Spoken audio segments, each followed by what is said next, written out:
Hi, so this video is section 8.1 part 2. So we're working on confidence intervals, and I wanted to just share my screen, and we're just kind of looking in at the notes for a moment.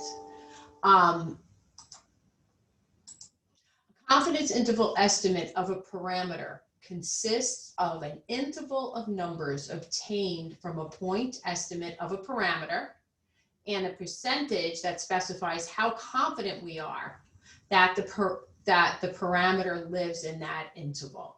So I'm just gonna take a minute and remind us, go over to the board for a moment. Okay, and so that's what we were doing with these intervals. So this is the 68.26% confidence interval. All right, and we talked about how we are going to get it. We're going to go take a sample of size 4 from some population and put it in here, and then just substitute in. The general form, however, this was from the problem before where we had. So a value for sigma sub x bar, but this here is our general statement for the 3 confidence intervals, 68.26, 9544, and 9974. Okay, so let's go ahead and look back at those. So that's the definition then that we're referring to, and the example of which was on the whiteboard. So a confidence interval of mu, in this case, that on the whiteboard, it consists of an interval of numbers obtained from a point estimate, in this case x bar, and a percentage that specifies how confident we are that the parameter lies in the interval. Okay, and so the confidence is, we are 95.44% confident that mu lies within that interval. Okay, that's the sort of statement that we're going to move towards making. All right, so just take one more peek over at the notes, and then I'm going to do this example on the whiteboard. So we're looking here in the notes, prices of new mobile homes. There are 36 mobile homes here. These are values in thousands of dollars. So n equals 36. What we know, we're seeking to estimate mu, both in the sense of a point estimate, which in this case is the sample mean. Sample mean of these numbers is 42.28. All right, and we are given that the population of mobile homes, that parent population, has a standard deviation of 7.2. Okay, so picking up right here on the board, so I just took the information from the notes. So x bar is 42.28. And sigma is 7.2. We need to know sigma sub x bar, right? Because we're going to be working. We're gonna add. First, we're going to get the point estimate of mu, which will be x bar. There you go, done. Right, and then we're going to want a confidence interval estimate. We're going to want an interval that we think we hold a certain level of probability or confidence that the parameter of interest population mean mu is within the interval. Okay, so here's going to be the standard deviation. Let's go ahead and find the 9544% interval. So before I erase this, I left it up here, and I know I must have said it already 7 times, is that I want you to understand the sort of linkage or marriage between the 1, 2, 3 numbers, the coefficient of sigma sub x bar, and the way they affect the area or the level of confidence. So remember the 3 pictures on the board, and as we went from 1 to 2 to 3, we moved this coefficient got bigger, and as it got bigger, more and more of the area became captured by the in the delimited values. Okay, so that's a real important takeaway, that in order to adjust the the area of, or the probability or the confidence level, I should say, in order to adjust the confidence level, you have to adjust this coefficient. Okay, but in this case, we're looking for the 9544% confidence interval. So we're all set. We're going to use this formula. So we have here the sample mean is 42.28, and we want to subtract from that 2 times sigma sub x bar, sigma over the square root of n, which is 1.2. I'm actually going to write it out here, 7.2 over the square root of 36, because that's pretty much like, that's how we're going to move forward in terms of problem solving. So you are to understand that that is, in fact, sigma sub x bar, which equals sigma over the square root of n. Okay, and it's 42.28 plus 2 times 7.2 over the square root of 36. Okay, so this whole thing is subtracted and then added to the sample mean, and we get 42.28 minus, grab your calculators, please. This is be helpful for us to be good at these calculations.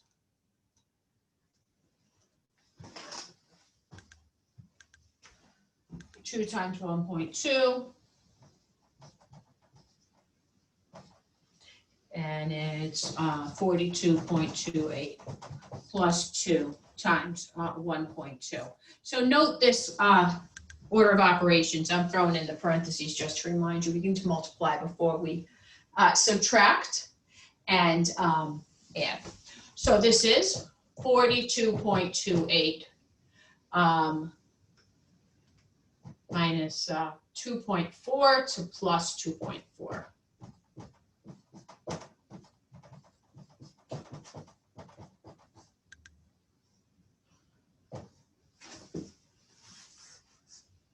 All right. Just following along in the notes.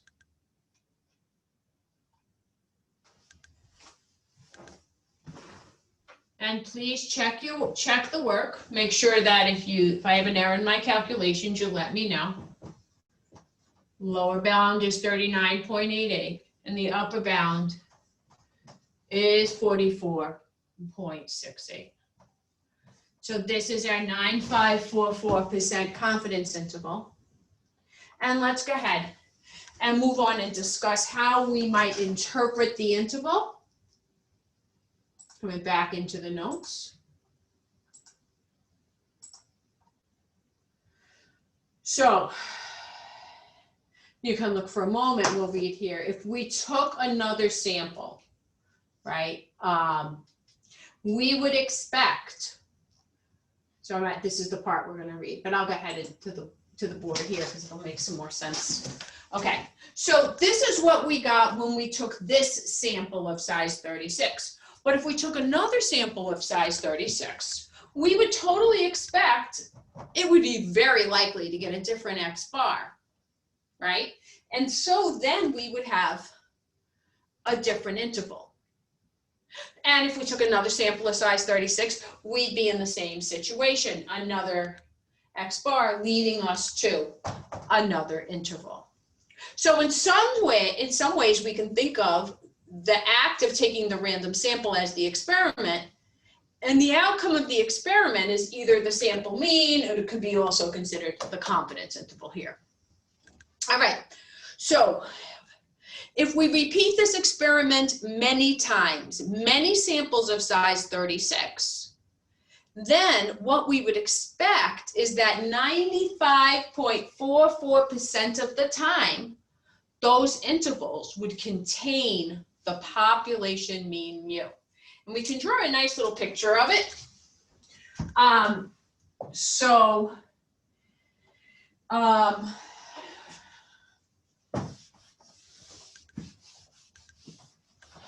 going to keep the interval, but erase the calculation. And then I want to just talk about it. So, mean, we don't know what the true mean of this distribution is, right? If we did, nobody would be taking samples to estimate it. But let's just suppose for a minute that somehow we did. So somehow we know that the true mean, let's just say it's 40, okay? And then we went ahead and we took that sample of size 36 and it came out to be an interval. So if this is a number line, let's say this is 30 and this is 50. So this interval here was something like this. All right, notice that it did catch the population mean. So now we're gonna come and do it again. All right, so we're gonna come and we're gonna get another population mean, and it's gonna yield us another interval. And here's another example of an interval that caught the mean. And I could do this over and over again. And sometimes what's gonna happen is that the interval does not include the population mean. We expect this to happen. We expect the one that 95.44% of our intervals will catch the population mean. If every time we go to do that sample, we take the sample and use it to calculate a confidence interval, we use the middle one with the coefficient of x sigma sub x bar equal to 2.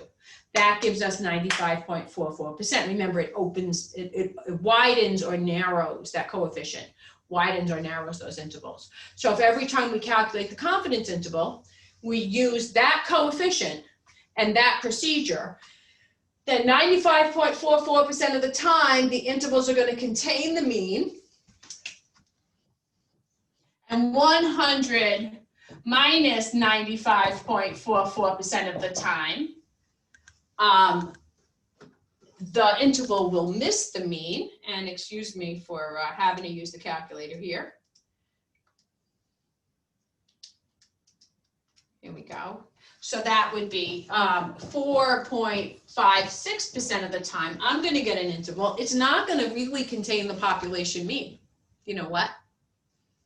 I will never know.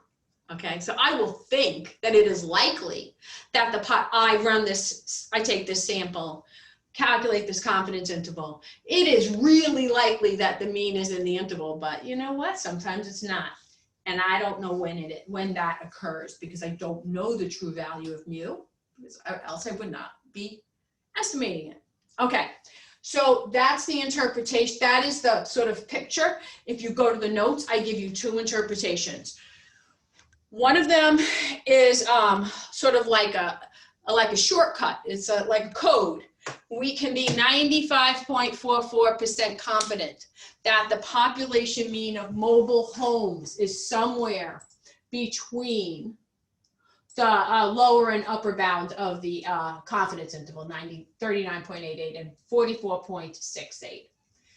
But what this really means, what number one really means is if we repeat this experiment a large number of times, many samples of size 36, and each time we construct the confidence interval using the same procedure, we expect that 95.44% of the time the confidence interval contains the population mean.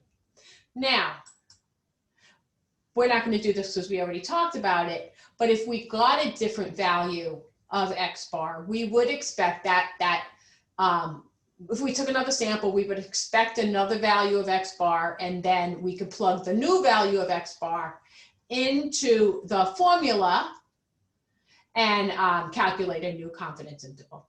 Okay, so I will see you in the next video.